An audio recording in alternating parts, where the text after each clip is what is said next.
Advice ചോദിച്ചവരെല്ലാം പറഞ്ഞത് ഏറ്റവും പാടുള്ള എക്സാമാണ്, ആദ്യത്തെ അറ്റംപ്റ്റിന് കിട്ടത്തില്ല, 2 തവണയൊക്കെ എഴുതി കഴിയുമ്പം പാസ്സാകുമായിരിക്കും എന്നാണ് പറയുന്നത്.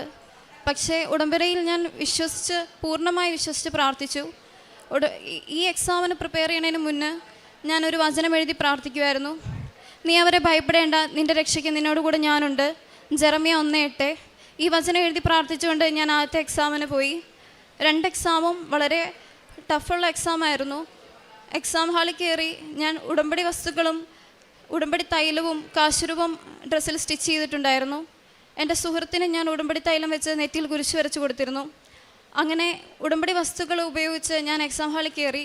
ഇടയ്ക്ക് പാടായി പോയപ്പോഴും പറയാൻ പറ്റാതെ വന്ന സമയത്ത് ഉടമ്പടി കാശുരൂപത്തിൽ മുറുകെ പിടിച്ചുകൊണ്ട് അവർ ചോദിച്ചതിന് എനിക്ക് ഉത്തരം പറയാൻ സാധിച്ചു.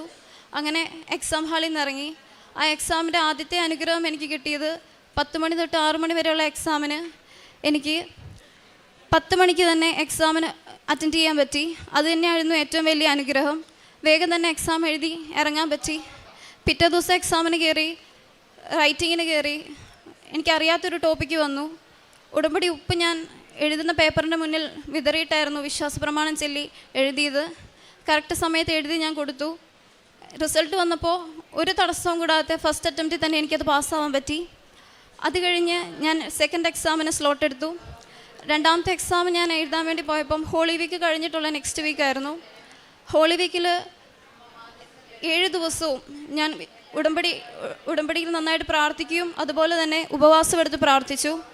ഉപവാസത്തിലൂടെയും നന്നായിട്ട് പ്രാർത്ഥിച്ചു. അടുത്ത എക്സാമിന് അപ്പിയർ ചെയ്തു. അങ്ങനെ ആ 2 എക്സാമും ഞാൻ ചെന്നു. ആ എക്സാമിന് പോയപ്പോൾ ഞാൻ വേറൊരു വചനം പഠിച്ചു.